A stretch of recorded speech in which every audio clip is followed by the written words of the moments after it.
Kaya naman, di ba yan? Di ba yung mga kasama ninyo? Sabi ni Sir Erle Stanley Boyco, Kangaroo Court ni Chis.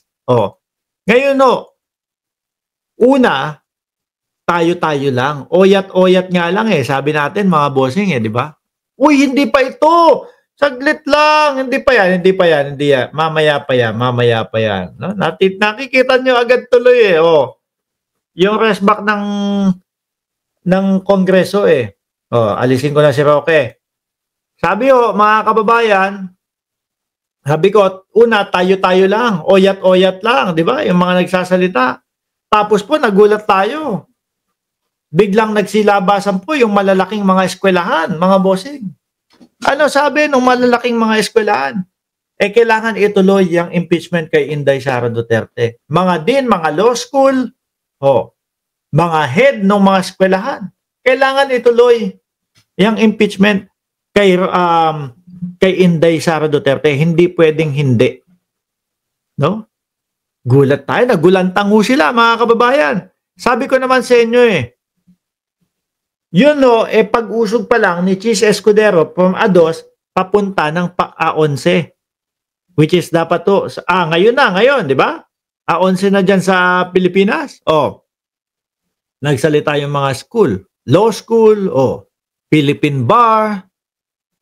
Ngayon eto, yung remand nila, napasalita na din po ang simbahan o ang Katoliko, mga kababayan. Sa pangunguna ng pare ni Father. CBCP, no? Tama ba ako? Catholic Bishop?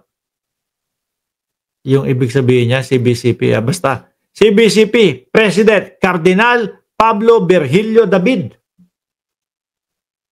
Sabi mga DDS. Una, hinahanapan namin kayo kung ano ang paliwanag ninyo kung bakit pinalampas nyo lang yung pagmumura ni Duterte sa Diyos. Kung bakit pinalampas nyo lang mga DDS yung pagmumura ni Duterte sa Pope. Catholic Bishop Conference of the Philippines. Kaya gusto ko lagi nandiyan si Shiro Kansaki. No? Savior lagi Di ba? Ngayon mga kababayan,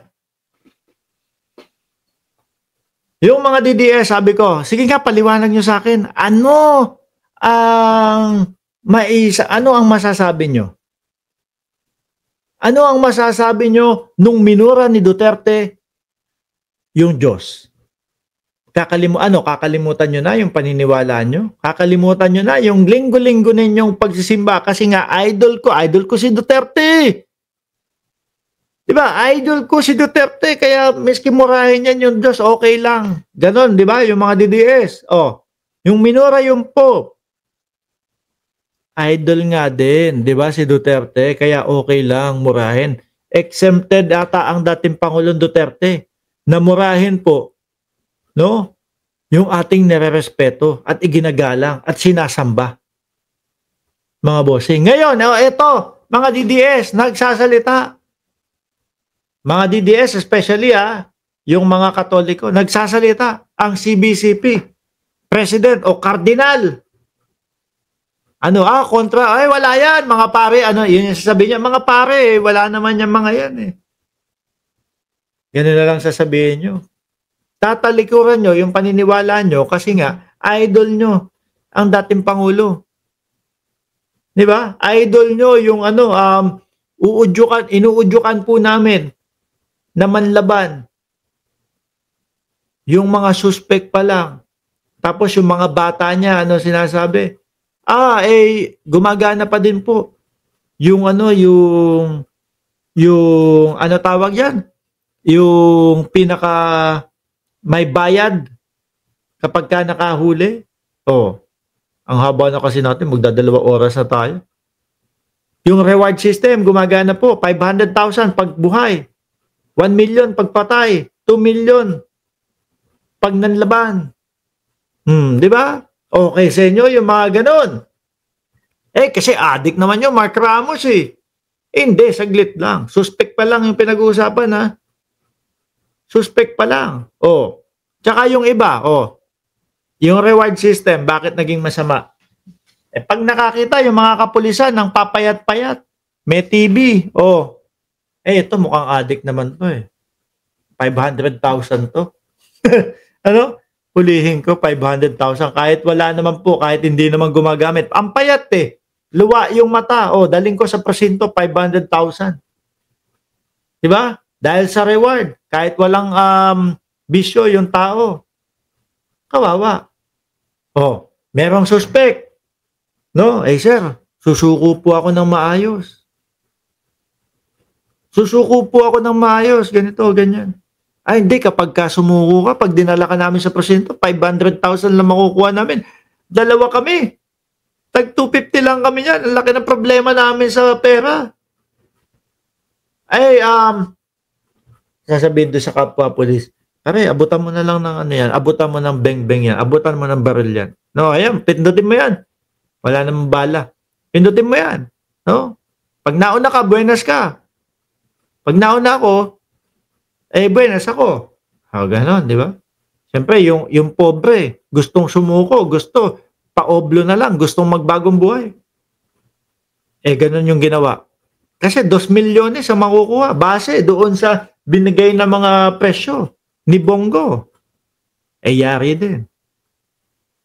Dito sa mundong ibabaw, buhay ang pinakamahalaga. Kahit sandamakmak pa ang iyong kayamanan, buhay pa din ang pinakamahalaga. Tapos ganun-ganun lang. May reward lang. Yung buhay. Ang buhay, hindi mo maibabalik yan. Ha? Ngayon, ito, nagsasalita ang CBCP to delay, dismiss, or ignore such a process for reason of political convenience is to betray the Constitution and the people's trust. Alam nyo ang ibig sabihin niyan. At alam nyo kung ano ang tinutukoy niyan, yung impeachment. Di ba? Wala, hindi na ako magsisimba. No, pero bukas sa linggo makikita nyo yung mga DDS magsisimba na naman yung mga yan. No, pero ang pinapaniwalaan mga kababayan, ang sinusuportahan po yung mga ayaw magpaliwanag. Mga magpo-post pa po yan sa kanilang social media. Sasabihin nila, eto si Sara Duterte, pinakamataas na ratings. Yung Bongbong Marcos ninyo, ayun, wala, bagsak ang ratings. Gaganon pa ho yung mga yan, mga kababayan. Pero yung sinasabi ng simbahan, sinasalungat ho nila. Di po ba? Mark, ganito na ba ang senador natin, kampi sa pagkakamali? Ano ba talaga, Mark? Para hindi ko kayo masisisi kung ganyan ang isipin ninyo doon sa ating mga senador. Di po ba? Dahil yun ang nararamdaman natin at nakikita natin sa mga kilos nila at sa mga gawa nila. Ayan, naka-highlight. If there is nothing to hide, kung walang itinatago, walang dapat katakutan. Di ba? Lalo na kung alam mo kung paano mo ipaliwanag at lalo alam mo kung paano mo ipagtanggol ang iyong sarili. Di po ba? Ako, kung ako yung nasa sitwasyon nila, mga bossing, tapos alam ko na ako kaya kong ipanalo to kasi alam ko yung tunay na mga nangyari, Diyos ko, mga kababayan, ako pa magmamadali dun. Sabihin ko, halika na, umpisa na natin, tara na. G na tayo kasi alam ko na kaya ko ipaliwanag lahat yan. Sila ho, iwas ng iwas. Lahat gagawin. Mahinto lang o mapigilan lang po yung impeachment, mga bossing. Yan yung nakikita natin sa kanila. Tapos ipapamukha sa atin, ready kami, handang-handa kami dyan, kayang-kaya namin yan. Pero hindi mapanindigan yung kayang-kaya nila. Nagtatago. No? Hindi naman nagtatago si Inday Sara Duterte. Hindi nagtatago yon, lumabas lang papuntang Malaysia, gusto lang ipamukha sa atin na hindi siya apektado ng impeachment.